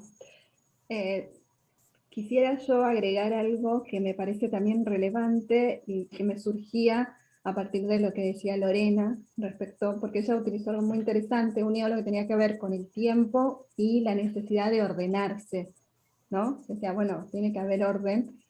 Yo creo que es fundamental, y en esto está dentro de lo que son estas tareas, no es nueva, ¿no? Pero sí hay nuevos elementos a considerar. Al ampliarse la clase, también la importancia de ser nosotros claros, eso que llamamos el acuerdo, el contrato pedagógico que hacemos, ¿no? Esto de decir, bueno, ¿qué sucede en este espacio? Lo otro, tal entrega se hace por tal lado, la consulta, ¿no? Los tiempos, ¿no? Y acá es donde retomo esto que decía Carlos también, donde tiene un sentido, ¿no? Y no hacerlo de una forma caprichosa. Digo, si doy de una clase para la otra, ¿qué es lo que espero? ¿Por qué es necesario ese tiempo entre una semana y otra? Cuando pongo un plazo, ¿con qué tiene que ver? Y ahí es cuando, de nuevo, no se nos impone la tecnología, sino somos nosotros como docentes, le atribuimos un sentido, ¿no? Si lo tienen que entregar por mail, si lo tienen que subir directamente a la tarea que hemos generado en el aula, cómo tiene que ser la entrega, tiene un sentido, ¿no? El sentido pedagógico, ¿no? que le atribuimos, ¿no? Que tiene que ver con, que está en coherencia con la totalidad de nuestro espacio, del espacio de enseñanza que estamos llevando adelante. Entonces, y también que tiene que ver con el tiempo, ¿no? Con, digo, esto, el de ordenar, el qué se entrega, cómo, cuándo, ¿no? Qué se espera que suceda en el próximo encuentro sincrónico, mientras... Bueno, perdón, si Nati, si me permitís, ahora que hablas del tiempo, me hace acordar a una... Basil Bernstein, que fue un sociólogo de la educación inglés, que fue uno de los grandes sociólogos, junto con Bourdieu, que era, bueno, en el mundo francés. Bernstein hizo la definición de contenido que me parece la más correcta entre todas, la más acertada, y Bernstein dice, un contenido es lo que la escuela hace con el tiempo que tiene disponible, ¿no? Me parece que eso es la mejor definición que escuché sobre contenido. La escuela está organizada en dos dimensiones, espacial y temporal. En eso está organizada la escuela. Y el tiempo es fundamental. Y el tiempo, ahora me asocio con la pregunta que decía Lorena, que el tiempo es oro. El tiempo es oro porque el tiempo es limitado, y todo lo que está limitado y es poco, aumenta, ¿no? Hay un montón de bienes que están limitados y son muy caros, y que nosotros que somos pobres no podemos acceder. Bueno, pero bueno, al tiempo algo accedemos, ¿no? Pero el tiempo en la educación, esto también me interesa que nos pongamos a pensar en esto, el tiempo no es ni mucho ni poco, porque no hay como por lo que dije recién, no hay una bolsa de contenidos que tenemos que hacer encajar en una caja del tiempo. No se trata de eso. El tiempo es el tiempo que tenemos, que ya lo sabemos a priori, ¿no? Sabemos que tenemos, no sé, 13 clases, más otro tiempo igual de trabajo en casa de los chicos, ¿sí? O sea, tenemos 13 por 6 horas. Eso es lo que tenemos, ¿sí? Si lo queremos medir en horas. ¿Qué hacemos con eso? No es que yo no llego o me quedo, o es poco el tiempo, es mucho tiempo. Toda asignatura es un recorte de algo. Todo es un recorte. Cuando dice, nunca vas a dar todo porque el todo es inabarcable. ¿Qué es el todo en dirección de arte? ¿Qué es el todo en taller editorial? ¿Qué es dar todo? ¿No? Todo es un recorte, incluso lo que uno planifica en la planificación. Entonces, lo que tenemos que decidir es qué hacemos con el tiempo que tenemos disponible. Ese es el contenido. Que no es ni mucho ni poco, es a sabiendas, como dijo Marcelo, que no somos la única fuente de sabiduría del alumno, somos una más, que aprenden por otros lados, a sabiendas que no somos el mentor, van a tener 45 docentes más en esta carrera, después va a seguir otra. Nosotros estamos en un fragmento de su carrera que le puede impactar de diferentes maneras a los alumnos, ¿no? Pero, digo para relajarnos con el tema del tiempo también, ¿no? Porque el tiempo es el tiempo que tenemos disponible. Y el contenido es lo que hacemos nosotros con ese tiempo, ¿sí? Entonces, una de las grandes tareas que nos enseña la didáctica es a programarlo. ¿Cómo lo planifico yo a este tiempo? ¿No? ¿Cómo secuencio las actividades? ¿Cómo secuencio las etapas del proyecto? ¿Cuánto tiempo le establezco? Y ahí está nuestro saber. O sea, nosotros somos expertos en un área y tenemos un a priori. Que también hay muchos textos que discuten, sobre todo hay todo un movimiento encabezado por Flavia Terigi, de la Universidad General Sarmiento, que ellos están poniendo en discusión la idea de asignarle un tiempo en la planificación, ¿no? Porque yo estoy de acuerdo con ese planteo, que ¿quién dijo que este contenido se aprende en tanto tiempo? En todo caso, ¿y quién lo aprende? ¿Qué tipo de estudiante? ¿Y cómo sé yo que ese tipo de estudiante, que es una ficción, es el que está en mi clase? ¿Sí? Porque yo puedo hacer una hipótesis de eso. Lo que no puedo hacer es ponerlo como baremo y decir que el que no cumple con eso tiene problemas de aprendizaje, o está atrasado, está adelantado. Eso es lo que se puede hacer. Porque yo estoy partiendo de una base que es hipotética, no es científica. No estoy diciendo que el que no aprende la regla de 3 simple en una semana tiene problemas de comprensión. ¿Por qué tiene que ser una semana? ¿Quién te dijo vos eso? ¿Sí? O sea, uno puede hacer una hipótesis, pero la hipótesis se verifica, y eso lo dice Rancière, Román, que la igualdad no se enuncia, se verifica en el aula. ¿Sí? Entonces, el contenido es lo mismo. Yo lo hipotetizo, después lo verifico, pero si no verifica mi hipótesis, el resultado de esa no verificación de la hipótesis no implica nada, no implica ni que yo me equivoqué, ni implica que el estudiante tiene problemas de aprendizaje. No implica eso. ¿Qué implica? Tengo que reformular la hipótesis y asignarle otro tiempo, digamos, ¿no? Por eso, el tema del tiempo es todo un tema, y nosotros acá tenemos un montón de categorías de tiempo. Tenemos tiempos sincrónicos, tiempos asincrónicos, tiempos en común, tiempos individuales, tiempos de grupos pequeños, tiempos de grupo clase.